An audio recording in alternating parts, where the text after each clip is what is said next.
then intermittently you encounter this particular beam. Slab continues, encounter another beam, slab continues, and so on. So this is how you look. So 1, 2, 3. So there's one more beam.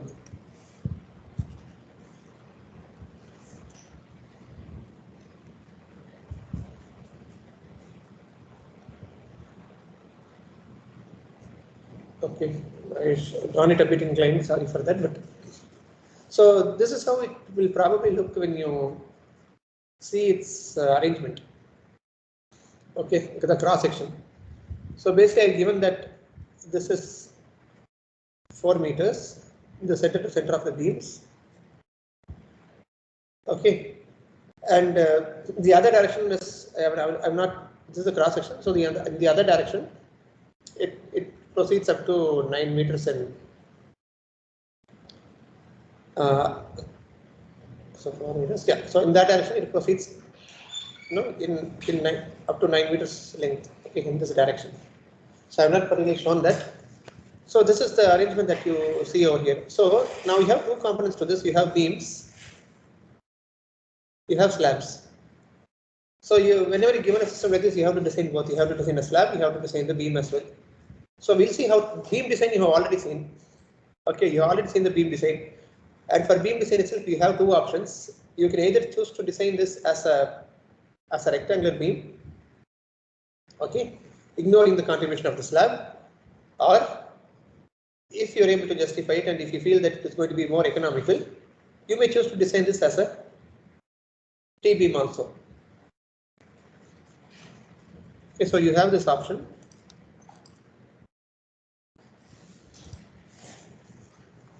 So like that, so these two things I've already covered. I will not be covering it again. I told you how to, the design of rectangular beams, the design of T-beams as well. So here we are going to just look at how to design this slab system. Okay, and we are dealing with one-way slabs.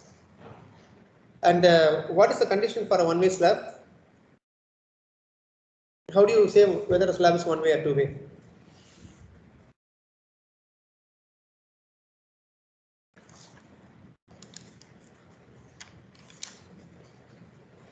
Ly by Lx is less than 2, it's one way. Less than 2. The number is right too, but the sign is wrong. It's more than 2. More than 2, it is then one way, and if it's lesser than 2, it's a two-way. Equal to or lesser than 2, it's two-way slab. Okay. So if you have a look over here, I see that my beam is. I have beams every 4 meters. So there are several spans for the slab. So this is one span of a slab. This is one other span. So you have to look at it span wise. And every span of the slab is 4 meter, approximately 4 meter by 9 meter. Okay.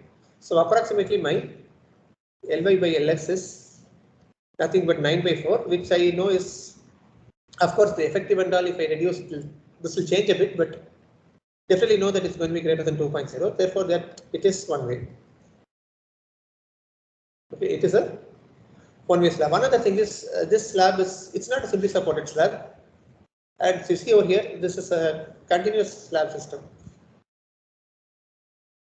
I am solving continuous slab in the class because if I teach you how to design a continuous slab, designing a simply supported slab is easy, so that you can read that on your own. Okay, so that's the reason that I am chosen to teach this kind of slab system. Okay, and the other details that are given to you in this problem is live load is, whenever you have a floor system, your loads will always be given in area loads. Okay, dead load is 2.5. Okay, and we can say that we have to use M30 and FE500. These are the grades that we are going to use. Okay. So first thing that we start doing is we have to find out, we have to assume a certain thickness for the slab. So we can probably go ahead and assume that our thickness is about, generally the slab thickness you assume will be in the range of, you have a provision in your code book which says that if it is continuous slab system, then your your span, the shorter span, okay, the shorter span divided by your overall thickness of the slab should be less than 35, I suppose. Okay, so you have a condition there, so you can use that as a starting assumption to decide what should be the thickness of your slab. Okay, so probably we'll have a look at that. So the screen that you're seeing now, the PDF, this is actually, I don't think I've already shown this to you before. So this is something new that I'm showing you. So this code, it's not a code book. This is a special publication like your SP16. Okay, its title is Handbook on Concrete Reinforcement Detailing. Its number is SP34. Okay, so why I'm showing this to you now is this is very useful. So if you're given a design problem and you do not know how to draw the cross-sectional detailing, okay, just open this code book. You can just take anything that you want: foundation, column, beam, floor slab, stairs, whatever that you require, or even if it's a special structure like a D-beam or a wall or a tank, shear walls, whatever it is, you can directly go to the particular page number and see, okay, this is how you have to give your reinforcement. Okay, so for example, since now we are dealing with floor slabs, let us go to floor slabs. And other reason that I'm actually showing this is it does not give only the reinforcement detailing. It also gives you details which is present in IS 456, such as bar spacing, things like that and all. This is page number 100. I have to go a little bit more. So we are on floor slabs. Okay. So in fact, all these details will be given here also: minimum reinforcement, percentage, spacing, cover, and diameter. Simply supported slabs spanning in one direction means one-way slab. Okay. So here, what are the things that you have to do? Slab spanning in two directions. How much? And basically, this will give you details of reinforcement. How much to give? Okay. So for example, you can just probably go through this later. But the main thing that I want you to see, show it to you in this code book is you have designed the slab, you found the reinforcement what you have to give, but you don't know how to draw it. Okay, you don't know how to draw the reinforcement detailing. So you can just open this code book, it tells you how to draw it. Okay, so this is slab. So you don't have to show one by one every reinforcement. Okay, you can just show it typically alone, you can just show it, and they have told you. So this is the plan drawing of the reinforcement for the slab, and of course you have the sectional drawings of the slab reinforcement as well. Okay, so slab spanning in one direction. So whenever you have slab, if you draw the plan, you have to specify the thickness in the plan itself. Okay, this is the reason that I just opened this now, because after solving the problem, we'll be coming back to this. Okay, right, now let us solve the problem. So let us first assume some thickness for the slab. Assume slab, the effective depth to be about, generally you can assume it in the range between, so if it is, one thing you have to remember here is, you are going to design the moment for this span. Okay, this is your, I'll call this as the governing span. Always in a one-way slab, okay, in a one-way slab, you have to take the direction along which the bending is there as the span for your bending. Okay, so this is how my slab system is. So therefore, definitely the slab is going to bend in. It's going to bend in this form only. Okay, so therefore I will take this as the governing span. I will not be taking this direction. Okay, it's not going to bend much on this direction as compared to this direction in a one-way slab. Okay, so you have to decide which way it's going to bend, and that you choose as your governing span. So this span is about 4 meters. So for such distances, about 120 mm thickness of slab, about between 120 to 150 mm, around this range is usually a reasonable assumption for slab thickness. So this is effective thickness. Overall thickness, let me assume with a 30 mm cover as 150 mm. So this is just another assumption that you make. Okay. So there are guidelines. If you do not want to use this guideline, you can go to LBD ratio and get. then your L effective. Okay, so for slabs, I said there in SP34, the condition, if it's there, I can show it to you. Okay, not there. So probably in IS 456, you'll have to go and have a look at it.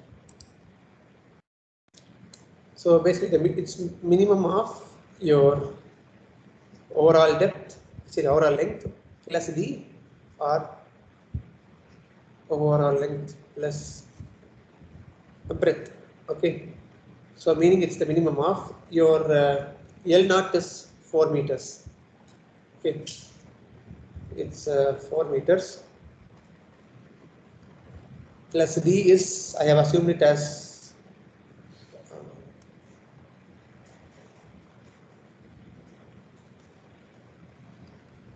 0.55 or L naught plus B. So B means the width of the support. Okay, meaning this width. So I don't know that, I have not defined it. So I'll just assume that it might be probably 230. Okay. So in case you already decide this is the width of the beam that you're going to give, you can use that width. Okay. So 4 plus 0.23, the minimum of this is 4.15 meter. Okay. Fine. So approximate initial dimensions are known. So I'll say this step is initial dimensions. The second step that we are looking at is load calculation. So load calculation, a lot of it is already known to you. Live load is given, dead load is given. Only thing that is not given to you is the self weight. Okay, which needs to be added to the dead load. Okay, how do you find self weight? We did it once before. Density into cross sectional area. Density to cross sectional area. So what is the density of concrete? 2500. Give it in kilonewton per meter cube. 2 point. Sorry, not 2.5. It's 25. Okay, 25 kilonewton per meter cube into, basically we want all our loads are, this is a slab, so all our loads will be in kilonewton per meter square. So what will you multiply it with? 25.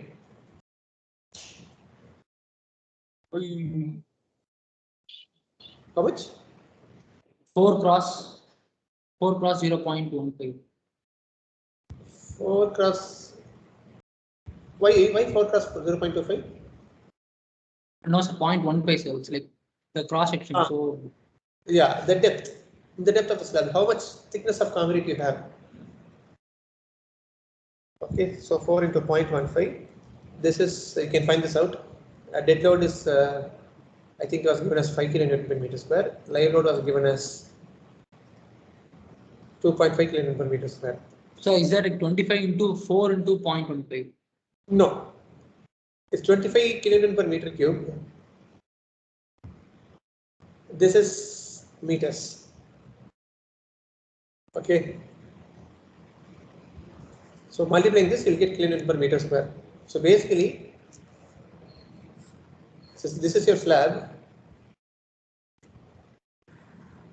You want the area load acting on this area, the self weight acting across the area of the slab. Okay, so this is the density. So you just multiply it with this. You multiply it with this thickness, you get this kilonewton per meter square. Okay, so that is what you have to note here. Okay, this is 3.75 you will get. So add them together and multiply by 1.5 for factor. So what is this? What is this?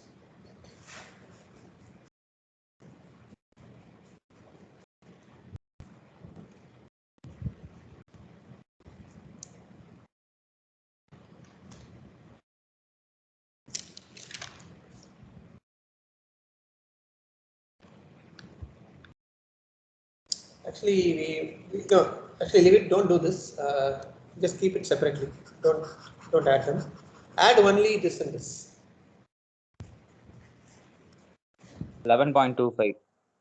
No, wait.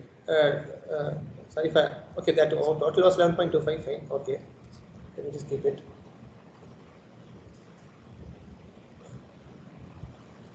Okay, now leave it, don't do anything else. This is 8.75 total. This is 2.5. So this is actually your total dead load.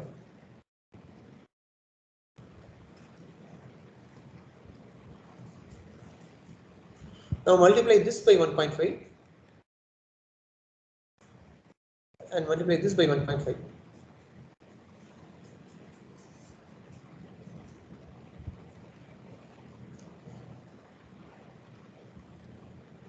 .75 into 1.5 and 2.5 into 1.5.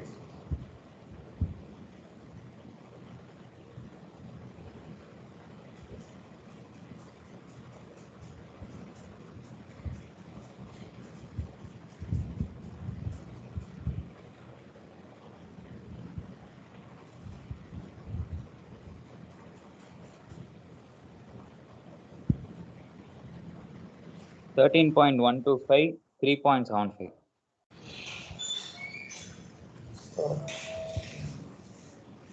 Wait a minute. Okay. I made another mistake. Anyway, I'll not ask you to do it. I'll myself finish it. Wait.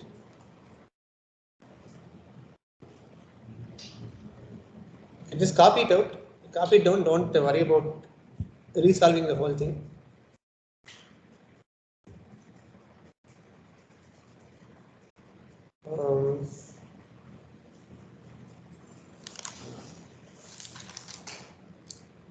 That is 2 point.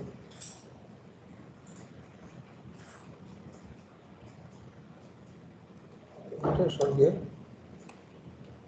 Oh, correct one. Okay.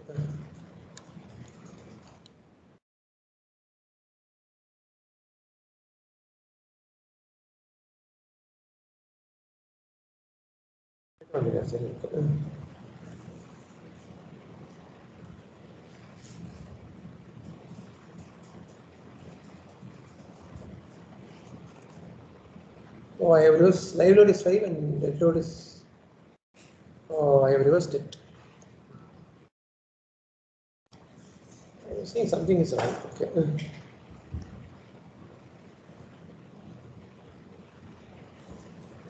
Sorry. So dead load is only 2.5. Okay.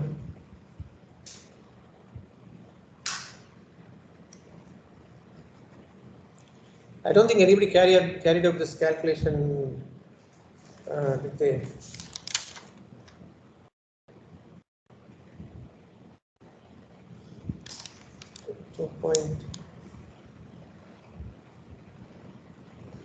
Oh, yeah, correct. 3.75. Chalo, okay, fine. Actually, what reference I have made a mistake. This is 2.5. This is 5. 3.75 into.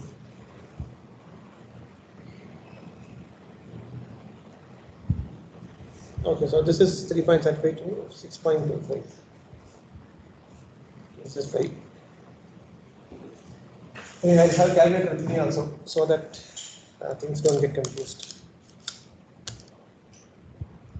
So 6.25 times 1.5 gives 9.375. And the other one 5 times 1.5. 7.5.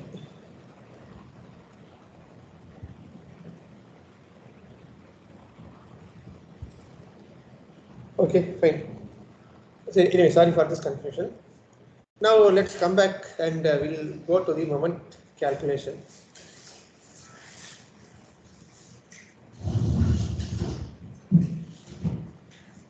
So there's a possibility we may have to use a greater thickness of the slab. Anyway, so anyway, we have a continuous slab system, so therefore we cannot use this. So rather, if you remember from when I was teaching continuous beam systems, we saw that we have some moment coefficients. Okay, so we have moment coefficients which we can use in terms of end span moment, interior span moment, then end support, interior support moment, different questions for dead load and live load. So if you go back to your unit 1 PPT, and one of the initial parts I would have discussed, if you have a continuous system, how do you adopt the moment coefficients for finding the bending moments? So you can open your IS456 or open your PPT, you can have a look at it. Anyway, here I'll just list it down. So here the coefficients for dead load and live load are, for dead load it is 24, live load is 24. The first exterior span moment is dead load coefficient 12, live load coefficient 10. Interior first interior support, dead load coefficient is 10, live load coefficient is 9. First interior span, interior span moments, dead load coefficient is 16, live load coefficient is 12, and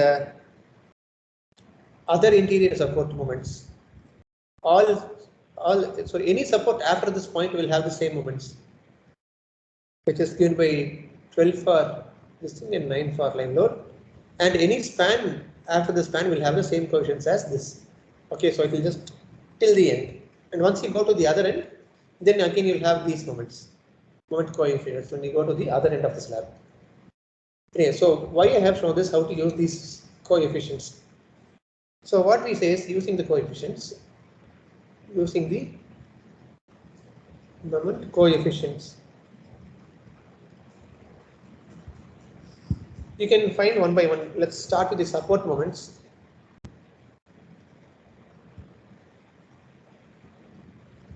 We want to find which is the highest support moments. How many support moments we have is, we have one support moment over here, another support moment value will be this one, and every support after the support will have the same moment. Okay, given by these coefficients. So I'll name this as this is edge, next edge, this is interior. Okay, so moment at the edge. Okay, so basically what I'll do is, I already have the live load and dead load factored. Dead load is there, factored live load is there. So I just have to use these and find them. So I'll do. Okay, so basically coefficient, the load into L square by the coefficient. So I'll have 9.375. The span I found is 4.15 meters. So 4.15 square divided by, what is the coefficient for the exterior? Both are 24. So divided by 24. Plus similarly for the live load, 7.5 into 4.15 square by 24. So this will give me what is the moment at the edge. Okay. So this is how we do for the edge. Similarly, I'll have to do it for all the other things. As I'll say next edge. Okay. So my things on the next edge is 10 and 9.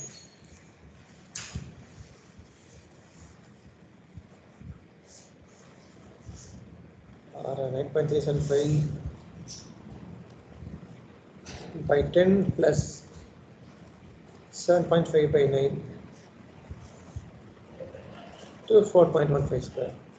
Similarly, then the interior one, moment at the interior support is it's given by the coefficients 12 and 9. So I say 9.375 by 12 plus 7.5 by 9 into 4.15 square. Can correct that in a moment too. Yeah. So simple calculations, just get me the moment now.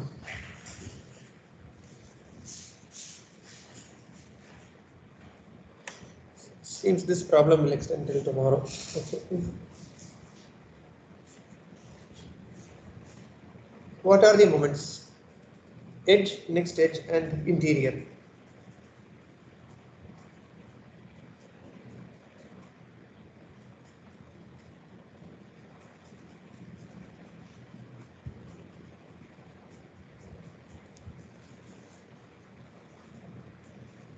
Please give me the values of the moments.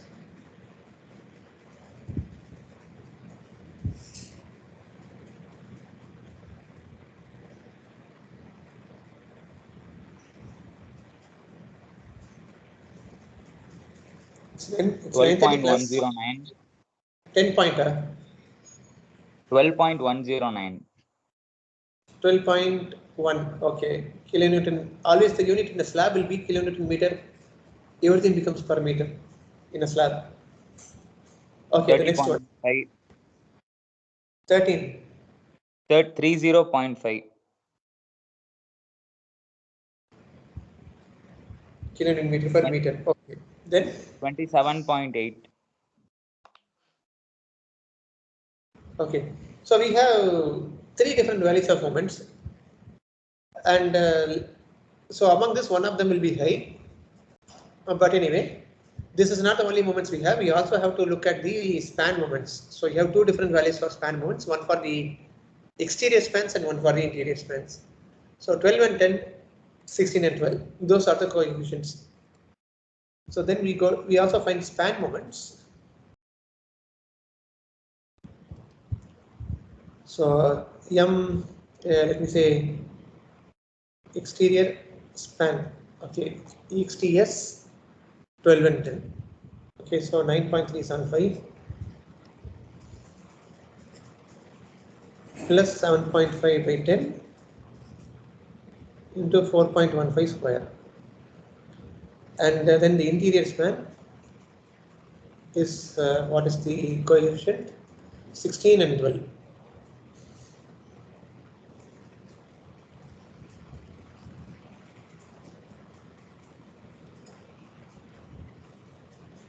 .15 square. Okay, so now let's find these two.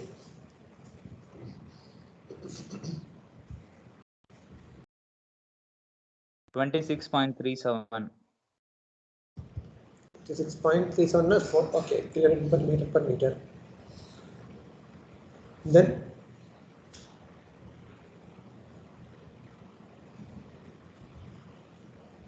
20.85. okay, so basically what this is telling us is our bending moment is basically approximately, these values are not exact, these are approximations, all these coefficients. Only if you do an actual moment distribution analysis, you'll get the exact moments. So these are approximate because all our spans are equal, so we can use this approximation. So this is basically telling us that if we have this system of slab with a support here, then another support here, etc. My bending moment is basically varying like this. So at the edge I have about, these are all, support will be always negative moments actually. These are all actually speaking negative moments, but for the purpose of design it doesn't matter to us. Okay, about 12 kilometers there over here. Then here it is going to 26.4. Okay, then here it is going to 30.5. Then here it is 20.85 and 27.8, and then like this it's 0.1, 26.4.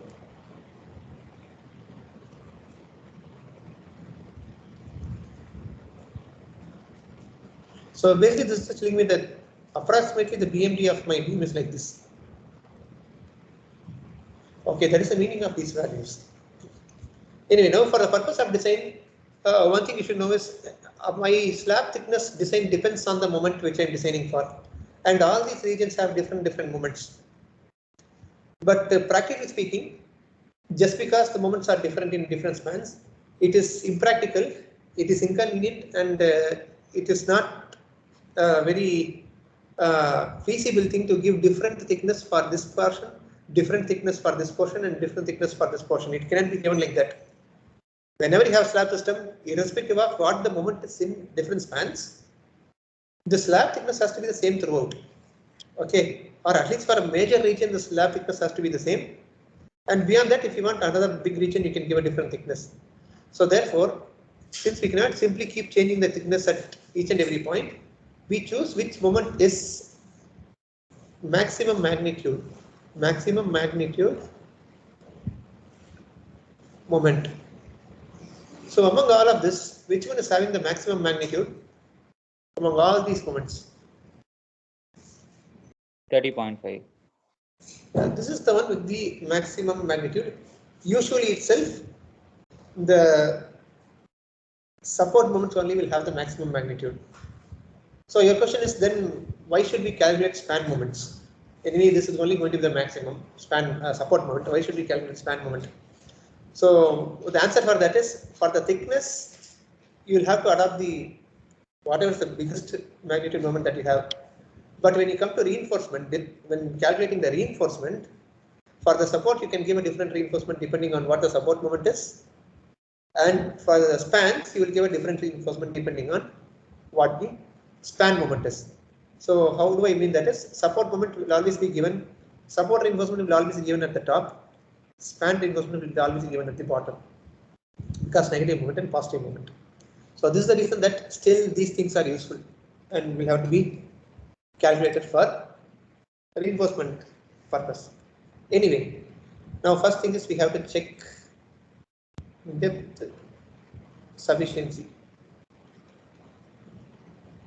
So this is exactly the same procedure as you did for a beam, using the same mu limit equals this is FP 500, I suppose, 0.133 FCK B D square. So the only thing that you'll use here for mu limit is we'll be using this 30.5 into 10 power 6 equals 0.133 FCK. I think it is M30. Okay, M30 D square you're going to calculate. What do you think we should take for B? What is the breadth of the slab that you think we should take? Effective span length.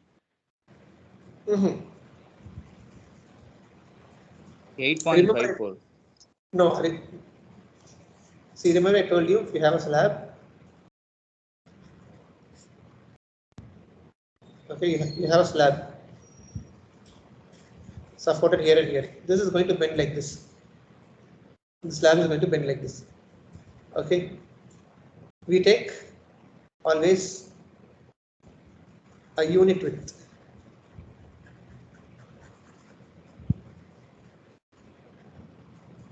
Okay, so along the bending direction. So this is actually span of the slab, or this is the span of the slab. This is the width of the slab. This is the, I'll say, unit width of the slab. So you'll always take, because it's one-way slab bending. Wherever you have a one-way slab, this is only for one-way slab, not for two-way slab. For a one-way slab, you always design it as a beam of 1 meter width. Okay, always one-way slabs are taken as beams of 1 meter width. Okay, so based on this, you can calculate what is the D required. Okay, so give me what is D required.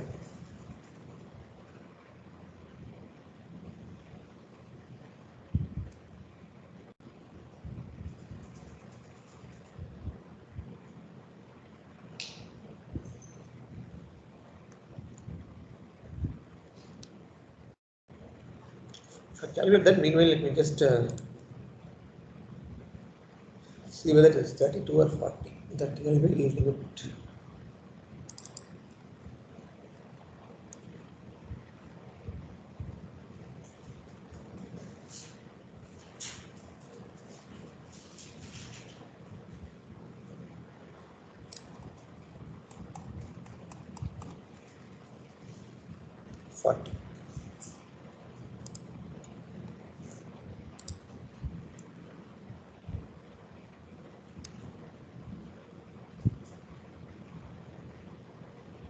That's simple.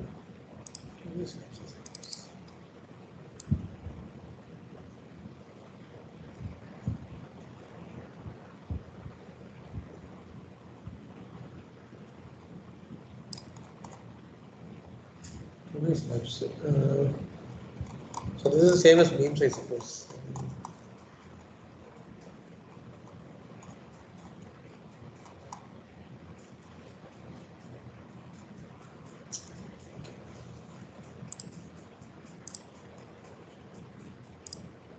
Yeah, that 40 and 32 are for two-way slabs, not one-way slabs. For one-way slabs, it's the same LBD limit as beams.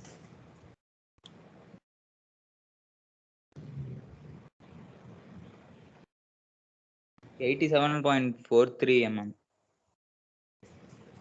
87.43, yeah, okay. So from the consideration of moment, only this much depth of slab is sufficient. But just because you get such a low depth, you cannot just provide such a low depth. You also have to control deflection. So we will actually check whether deflection is also okay for it. So only thing difference is for slabs you use L by D rather than L by small d. Okay. So it is, and for slabs you multiply it by, you are allowed to multiply it by 1.25. Okay. So I think that position is there somewhere. I'll show it to you. Oh, I closed it. Okay.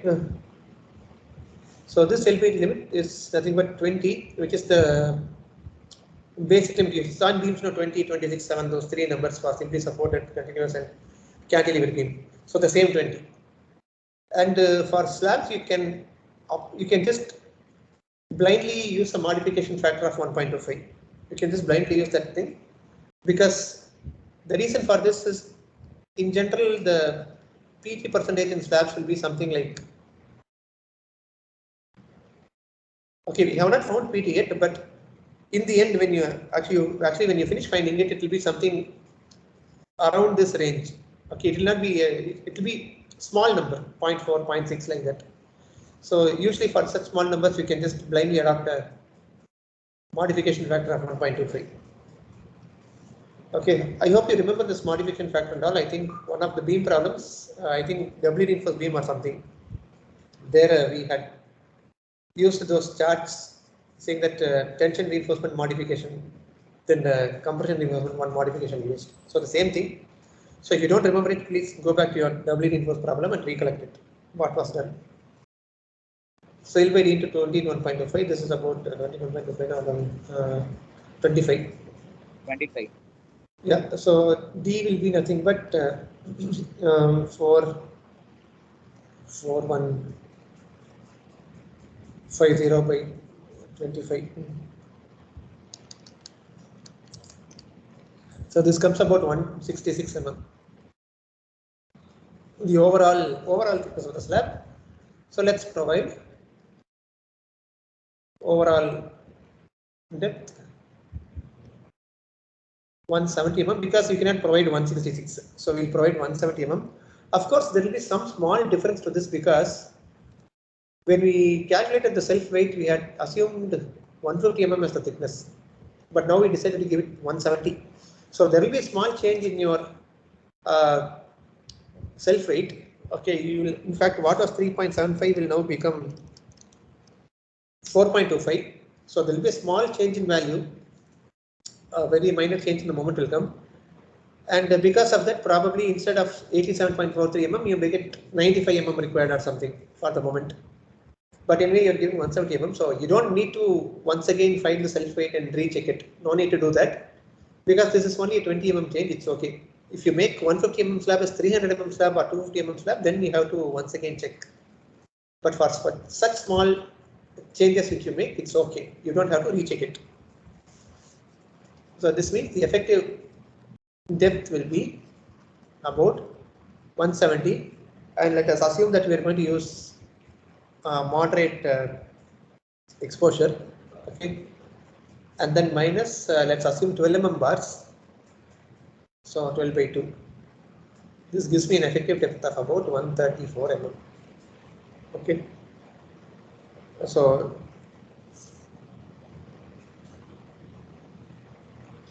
So now I'll give you a task. One thing is find these. You have to find 3 things. Tomorrow we'll go to the drawing. Okay. So what I want you to find now is I'll write the formula and I'll leave it so that because I'm out of time. So next thing is our reinforcement percentage. So for reinforcement percentage, you have to calculate it one by one. So the easy thing to do is if you want to be very accurate and very specific, then you will have to calculate for each of these spans. For this you have to calculate separately. This you'll have to calculate separately. This you'll have to calculate separately, and similarly this and this. So that is one option if you want to be very specific. Easier thing to do is find reinforcement for the maximum negative moment and maximum positive moment. Okay, so those 2 alone you can do, and doing it is very similar to doing for a beam. So obviously for, I'll say negative moment reinforcement. Okay, so that will be PT equals, of course, 50 if FCK by Fy. The same formula, 1 minus root of 1 minus 4.598 mu. I'll put negative so that you use the negative moment, which is about 30.5 divided by, sorry, not the whole thing.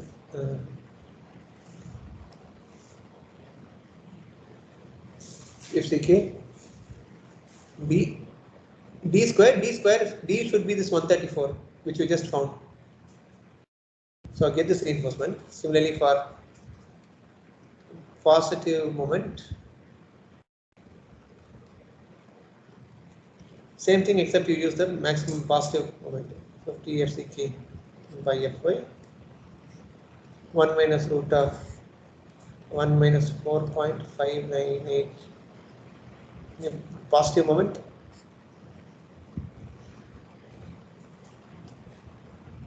Okay, so you will find 2 things, and also make sure that it is greater than the minimum reinforcement. So what is this? If you don't know the value, just go to SP34 or IS456. Minimum reinforcement is given here. So for when we are using HYSD bars, as we always use, it should be 0.12% of the total cross-sectional area. Okay, so it will be nothing but 0.12% is 0.0012 times breadth, which is 1000, into overall depth. Overall depth we found 170. So you have to make sure that these things are greater than AST minimum. So this also should be greater than AST minimum. If it's coming lesser than, then you have to provide the AST minimum. So I'll leave with this and find the percentages and tell me tomorrow. Okay, so that based on that we can go ahead and try to do the detailing and drawing of the slab. Okay. So I will halt over here. Sir. Yeah. So like why can't we initially find L by D ratio and then we can find? You can do that also. Proceeding. Instead of assuming, you can do that also. Okay.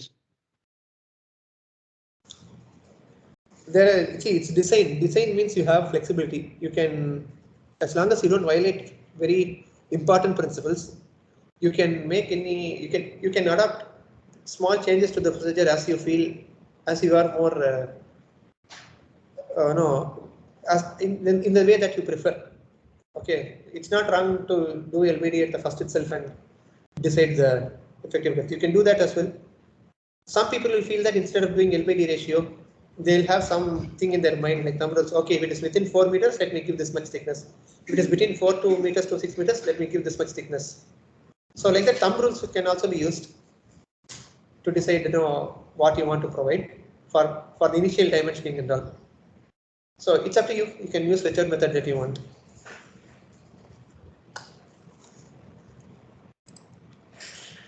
Okay, I'll close. Tomorrow we'll come with the detailing part. Okay. So I'll stop with this. Okay, I'm ending the meeting. See you tomorrow. Bye.